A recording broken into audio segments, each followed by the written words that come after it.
Olá, graça e paz, queridos.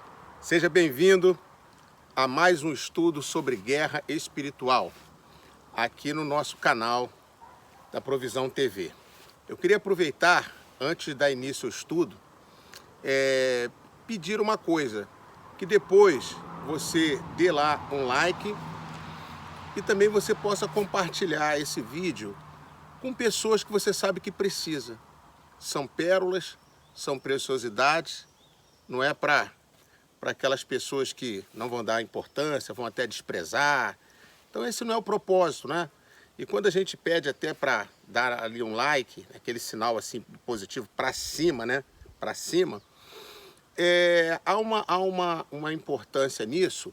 Depois eu fiquei sabendo que assim, quando uma pessoa procurar algum assunto parecido lá no YouTube, em qualquer lugar do mundo, então o que o YouTube vai fazer? Aquele vídeo que tem recebido bastante likes, visualizações, eles entendem, né? Claro que isso aí é um algoritmo que vai fazer todo esse processo. Então entende, entre aspas, é modo de dizer, entende que é relevante esse assunto, porque muitas pessoas viram, gostaram, compartilharam, visualizaram. Então, se tem alguém procurando algum tema parecido, eles jogam esse. E assim, a gente, né, comunica a palavra de Deus de uma forma assim profética, consistente, bíblica, né, espiritual, e vai abençoar muitas pessoas, né? Eu até convido a você, aqui do Maná, a ir lá, voltar lá nos vídeos e dar o like. A mesma coisa acontece quando a gente tá assistindo na igreja, né, assistindo lá no Shabá. Aí a gente assiste, faz os comentários, mas aquilo ali depois some. O que vai valer para esse algoritmo trabalhar em cima é você ir lá e dar um like, e você fazer um comentário, você compartilhar, entendeu? Você movimentar o vídeo. Sabe que tudo que o Maná faz é completamente gratuito, é tudo para abençoar, e o nosso objetivo é que pessoas sejam abençoadas. Não é nem número de seguidores, não é nem isso. É pessoas que precisam serem abençoadas. Então vai lá, aí compartilha, se inscreve, peça as pessoas que gostam para se inscrever também, clicar lá naquele sininho, porque a gente está sempre produzindo os vídeos e a pessoa é avisada em primeira mão se ela tiver com aquele sininho lá acionado. Tá bom? Muito bem. Então, dadas essas informações, né? Demorou a chegar umas informações dessa, né? Porque a gente não tem um costume de lidar com essas mídias, agora que a gente está fazendo esse trabalho, então as informações vão chegando aí aos poucos. E o Maná tem que ficar esperto, tem que ficar ligado, entendeu? O pessoal do Maná tem que ser mais ligadinho nisso aí. Tá bom, queridos? Tá bom, guerreiros? Amém? Então, graça e paz. Vamos continuar aqui com o nosso assunto de ataques espirituais. Ataques espirituais. No último vídeo, a gente leu lá em Atos, capítulo 16, a partir do versículo 16, a gente leu sobre aquele ataque que Paulo e Silas sofreram com aquela mulher endemoniada, que tinha um demônio, um espírito de adivinhação, e aquele espírito começou a falar, né, através daquela mulher. Sempre que Paulo e Silas passavam, dizia: aí vão aqueles que pregam o caminho da salvação. E aquilo foi, né, incomodando Paulo, que estava numa missão, por isso não atacou logo de primeira aquele espírito, estava numa missão de libertação ali, fazendo a obra, mas num determinado dia, Paulo então repreende aquele espírito e manda o espírito sair. Nós lemos, vamos fazer essa leitura novamente aqui e vamos caminhar mais um pouco, entendendo sobre os demônios a partir deste demônio aqui que estava naquela mulher, nessa mulher do texto, tá bom? Então vamos ler Atos 16, do 16 ao 19. Diz assim a palavra de Deus: certo dia, indo nós para o lugar de oração, encontramos uma escrava que tinha um espírito pelo qual predizia o futuro. Ela ganhava muito dinheiro para os seus senhores com adivinhações. Essa mulher seguia a Paulo e a nós, gritando: estes homens são servos do Deus Altíssimo e lhes anunciam o caminho da salvação. Ela continuou fazendo isso por muitos dias. Finalmente, Paulo ficou indignado, voltou-se e disse ao Espírito: em nome de Jesus Cristo, eu lhe ordeno que saia dela. No mesmo instante, o Espírito a deixou. Percebendo que a sua esperança de lucro tinha se acabado, os donos da escrava agarraram Paulo e Silas e os arrastaram para a praça principal diante das autoridades. Amém. Deus abençoe aí a sua palavra. Então a gente está vendo aqui um quadro de guerra espiritual. Mas, queridos, preste atenção que aquela mulher, ela andava por ali tranquilamente. As pessoas a viam como uma mulher comum, uma jovem comum, né? E ela fazia um trabalho de adivinhação para os seus senhores. Ela era uma escrava. Naquele tempo era comum ter escravo, comprar ali, ter a pessoa como escrava. E ela trabalhava para eles. E qual era o trabalho dela? Fazia adivinhações e as pessoas pagavam. Eu quero saber como é que vai ser minha viagem e tal. Quero saber se eu vou ter sucesso nesse negócio aqui. E ela dizia e pagava. Hoje você vê, anda pela rua, né?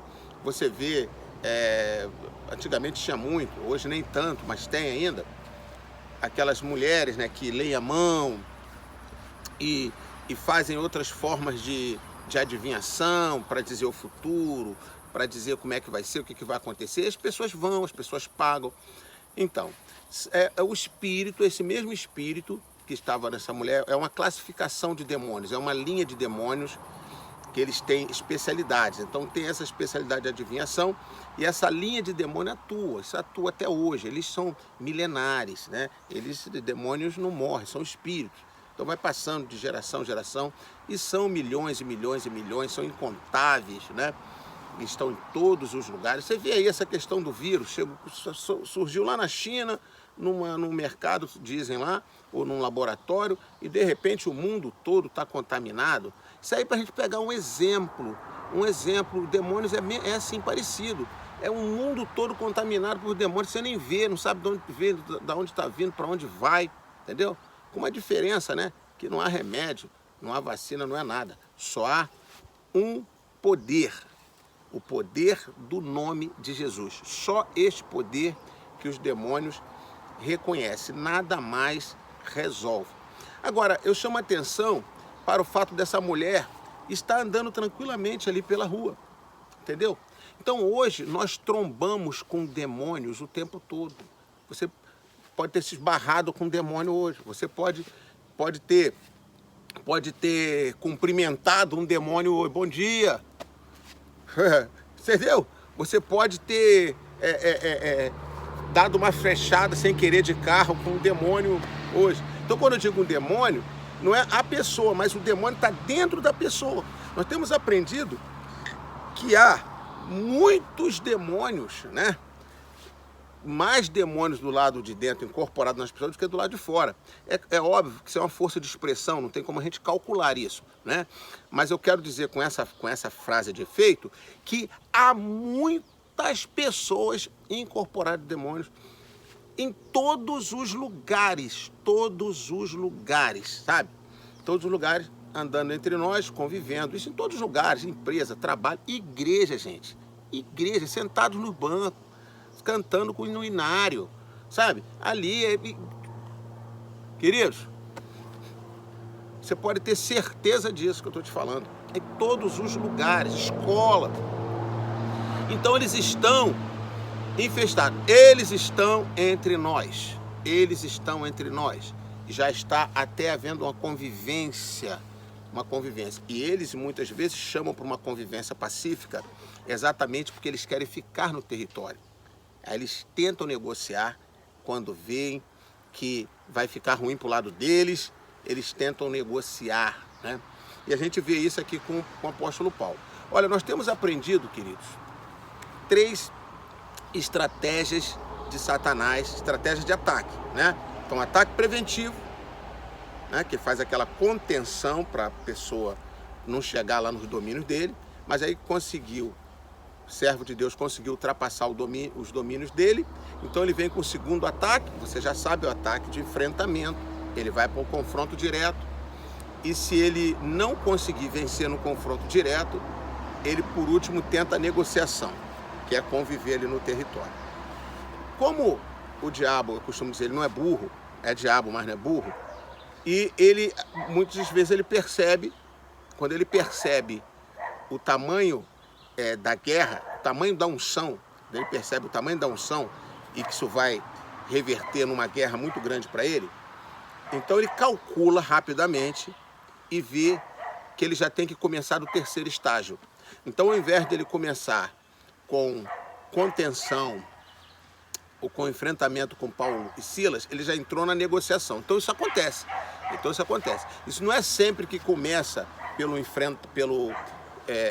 pela contenção, né? Pela prevenção. Não é sempre que começa pela prevenção e depois vai para o enfrentamento e depois vai para a negociação. Isso não é sempre. Ele pode começar pela negociação. Ele pode começar pelo enfrentamento. E ele pode começar pela contenção, pode começar, né? A contenção, quando eu falo contenção, eu estou querendo falar da prevenção, né? A prevenção para conter o avanço do adversário, do inimigo, ou seja, os servos de Deus. Ou ele pode começar já da negociação, que é o que aconteceu aqui com o apóstolo Paulo e com Silas. Olha lá, ele começou a negociar, começou a chamar para negociação. Seguia Paulo, Silas, gritando: estes homens são servos de Deus Altíssimo, eles anunciam o caminho da salvação. Ora, se você está fazendo um trabalho espiritual e tem alguém elogiando o seu trabalho espiritual que você está fazendo, você fica tranquilo, né? Poxa, eu vou fazer meu trabalho aqui, a pessoa está ali fazendo o trabalho dela, ainda está me elogiando. Olha que maravilha, todo mundo convivendo, né? Normalmente é assim. Mas quando você tem uma visão espiritual, quando os seus olhos espirituais estão abertos, você percebe, você tem um discernimento. Isso daí é demônio, isso aí é demônio. Aí você começa a fazer uma guerra, você lança uma guerra contra aquele demônio, porque ele tem que sair do território. Não pode haver convivência pacífica da luz com as trevas, ele tem que sair. Por isso que quando uma pessoa se propõe a trabalhar com libertação, com guerra espiritual, ela tem que estar muito bem preparada, queridos. Sabe? Quando uma pessoa, por exemplo, ele se propõe a ser um missionário, a ir para uma terra distante, tem que estar muito bem preparado. Você já parou para pensar nisso? Porque se você encontra com demônios na rua, e num território, que às vezes num lugar que já tem um monte de crente, um monte de oração, você imagina ir para um lugar que não tenha ninguém. Se for para um lugar que ainda não tem o evangelho, ou que o evangelho é muito fraquinho, como missionários que vão para o meio dos índios, vão para lugares distantes, né? Para países comunistas, né? Missionários que vão lá para a China, os lugares mais distantes, que chega lá, os demônios estão todos lá e eles estão muito bem acomodados, aparelhados. Aí chega você lá. Se você não tiver o mínimo de noção de guerra espiritual, olha, daqui a pouco tá abraçando demônio, tá beijando demônio, tá recebendo elogio de demônio, ficando ferido com o demônio, tá tomando rasteira de demônio. Ele faz uma festa. Ele faz uma festa. Ou então não é guerra. Ou então, o que está lá em Efésios, capítulo 6, versículo 12, a nossa luta não é contra seres humanos, mas é contra principados, potestades, forças espirituais da maldade que operam nos lugares celestiais. Então isso é uma brincadeira do apóstolo Paulo. Então isso aí não é nada. Pera lá, gente. É guerra. É guerra. E é guerra muito pesada. Agora, o que acontece? Como que você vai identificar? É muito difícil. Então você tem que andar em oração, você tem que ficar ligado, muito ligado, tem que aguçar os sentidos espirituais para ouvir o que o Espírito de Deus está falando, para ver o que o Espírito de Deus está mostrando. Porque senão você é enganado. Você é enganado. Aí o apóstolo Paulo entra em combate com aquele demônio. Deixa eu falar um pouquinho sobre este demônio, que está aqui no versículo de número 16, né, quando diz assim: certo dia, indo nós para o lugar de oração, encontramos uma escrava que tinha um espírito pelo qual predizia o futuro. Ela ganhava muito dinheiro para os seus senhores com adivinhações. Então, veja bem, aqui deixa claro que esse espírito, ele predizia o futuro e que fazia adivinhações, que é a mesma coisa, né? Fazia adivinhações para os seus senhores. Que espírito é esse? Qual é a palavra que está no original grego? A palavra que está no original é piton. Piton. Esse que é traduzido aqui por adivinhação. Está no português adivinhação, no original piton. O que quer dizer piton? Você já deve ter ouvido essa palavra piton. Já? Exatamente. Piton é o nome de uma cobra. É o nome de uma serpente. Não é isso? Aquela serpente chamada piton. Piton. Aí, você pergunta assim: o que tem a ver piton com tradução para adivinhação?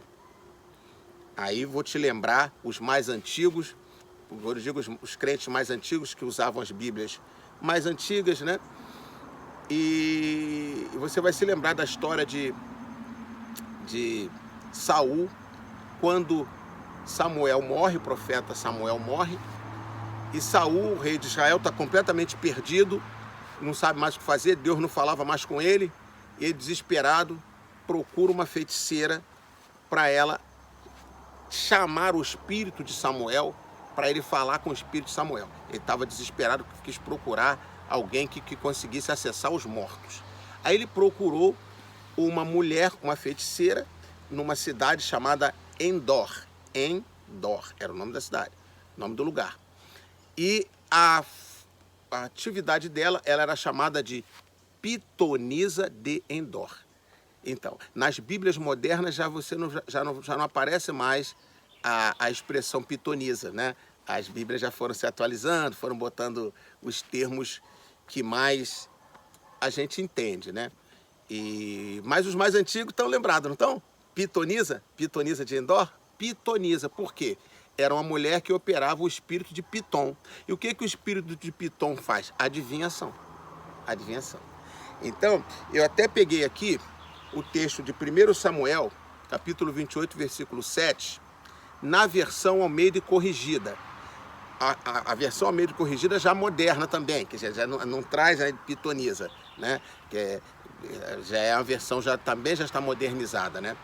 Mas ela já mostra pra gente, já fala um pouquinho mais, deixa mais claro pra gente ainda do trabalho dessa mulher, lá do tempo do rei Saul. Vamos ler então 1 Samuel 28, 7, na versão Almeida Revista Corrigida.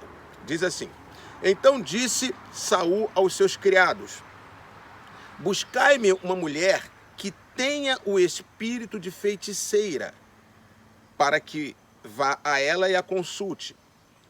E os seus criados lhe disseram: eis que em Endor há uma mulher que tem o espírito de adivinhar. Amém? Então, tem o espírito de adivinhar. E veja que a própria Almeida Revista Corrigida já está modernizadinha aí, né? Não traz a palavra pitonisa, que exatamente operava com o espírito de Piton. Muito bem, Saul chegou lá e foi enganado por aquela feiticeira, né? Trabalhando com os espíritos ali, para o que ele queria saber, queria conversar com Samuel, queria saber como ia ser o futuro dele. E ela predisse o futuro dele, né? Disse ali o que ia acontecer e tal, ainda que com erros, mas era o que ele estava buscando, porque não pensa que a pessoa vai buscar nos demônios, os demônios vão também dar tudo certinho, né? Eles enganam, mentem, e essa coisa toda. e quando a pessoa vai a esses demônios, ficam presas a eles, ficam presas, aprisionadas a ele. Muito bem, então voltando à mulher que tinha o espírito de Pitom, que é o espírito que leva a pessoa a adivinhar, né? E você veja que é o espírito numa cobra que estava esse espírito. Então, esse espírito de adivinhação, você imagina, você encontra com uma pessoa e a pessoa começa a adivinhar, né, o futuro. Então, isso daí é o espírito de Pitom. Aí, eu não falei que há demônios em todos os lugares, até em igrejas eles estão. Então você tem que ter muito cuidado aí, porque um espírito de Pitom começa a adivinhar, aí a pessoa vai ficar até de joelho, oh, que glória a Deus, que maravilha, adivinhou e tal. E pode ter vindo por um espírito de Pitom. Então, muito cuidado, muita atenção a isso. Então, queridos, está aí esse destaque aqui sobre o espírito de Pitom, a gente conhecer esse espírito. E olha que ele é uma cobra, uma serpente. Isso lembra quem é você? Lembra a serpente lá do Éden, lembra Satanás, sempre ligado à serpente. No próximo vídeo, nós vamos continuar com esse assunto aqui, em cima desse espírito de Pitom, mas eu vou mostrar para vocês seis armas de ataque que o inimigo usa. Nós estamos ainda dentro do assunto ataques espirituais. Então eu mostrei 3 estratégias e agora eu vou mostrar 6 armas. Então a gente conhecendo as estratégias e conhecendo as armas, a gente pode enfrentar muito melhor o nosso inimigo. Eu tenho recebido algumas ligações, assim, mensagens, WhatsApp, pessoas que falam comigo, olha como que foi importante aquilo, olha eu identifiquei um ataque um ataque preventivo, eu vi que aquilo era um ataque preventivo, olha eu vi que aquilo foi isso, foi aquilo. Ou seja, através desses pequenos estudos, as pessoas estão conseguindo ver, conhecer como Satanás está operando através dos seus demônios e estão conseguindo se livrar. Quando eu mostrar as armas para vocês, vocês vão ver como que ele usa as armas. Então fica muito mais fácil. Se você sabe que a arma é uma flecha, você vai usar um escudo, né, de madeira. Se você sabe que a arma é uma flecha, mais uma flecha inflamada, uma flecha com fogo, você não vai usar um escudo de madeira, você não vai incendiar o escudo. Você vai usar um escudo de metal ou um escudo como os romanos usavam, né? De madeira, mas revestido de couro, encharcado com água, né? Para apagar as setas inflamadas do inimigo. Você já ouviu sobre isso, né? Paulo compara isso com a fé. Se for um tiro, uma bala, um projétil, né, de arma de fogo, você não vai usar escudo, né? Você vai usar um colete à prova de bala, ou então aqueles escudos especiais para bala para arma de fogo, né? Ou você vai se esconder. Enfim, você vai ver que quando a gente conhece as armas do inimigo, fica mais fácil da gente derrotá-lo. Chegou o tempo do inimigo sofrer grandes derrotas através da sua vida, do seu ministério, da sua ação. Então, no próximo vídeo, eu aguardo você para a gente continuar aqui dissecando esse espírito de Pitom e aproveitando para conhecer as 6 armas de ataque dos demônios, tá bom? Agora, eu terminando esse vídeo, eu quero deixar para você uma informação aqui importante. Os que têm assistido esses vídeos de alguns dias para cá, têm visto que no final aparece assim, Astros 2020, estratégia de guerra do Maná 12. E aparece ali um equipamento militar, e na medida que aquele equipamento vai passando, vai lançando ali as suas munições, vão aparecendo os nomes de ações que nós fazemos na igreja, que é casa de provisão, casa de bênção, casa de oração, casa de milagre e casa de libertação. Então, deixa eu explicar para você o que significa isso. Astros 2020 não tem a ver com os astros lá do céu, não. Esse é um nome de um lançador de foguetes brasileiro, tá? Tecnologia brasileira, inclusive é exportado para outros países. E é aqui um orgulho aqui, né, do nosso Brasil, do nosso exército. Então, é do exército brasileiro e também do Corpo de Fuzileiros Navais. Então, Astros 2020 é um lançador de foguetes. E por que eu acoplei, né, a imagem do Astros 2020 com a estratégia do Maná 12 de casa de provisão, casa de bênção, casa de oração, casa de milagres e casa de libertação? Por que eu fiz isso? Por causa da semelhança. O Astros 2020 aí do Exército, né, e dos fuzileiros, ele é um lançador de foguetes e ele dispara dezenas de foguetes ao mesmo tempo. Então, se tiver um combate, vem o inimigo de lá. Aí o exército daqui, brasileiro, coloca várias baterias de Astros 2020 e acionam. Cada bateria daquela dispara dezenas de foguetes ao mesmo tempo. Então é uma chuva de foguetes, é foguete para tudo quanto é lado, todas as direções. O inimigo fica muito perturbado, ele tem que se defender de vários foguetes ao mesmo tempo e assim desmobiliza toda a ação do inimigo e o Brasil, no caso, tem a possibilidade de vencer a guerra com mais facilidade, tá? Poderíamos ter no Maná somente a casa de provisão, né? E por que temos casa de provisão, casa de bênção, casa de oração, casa de milagre? Agora chegou aí casa de libertação.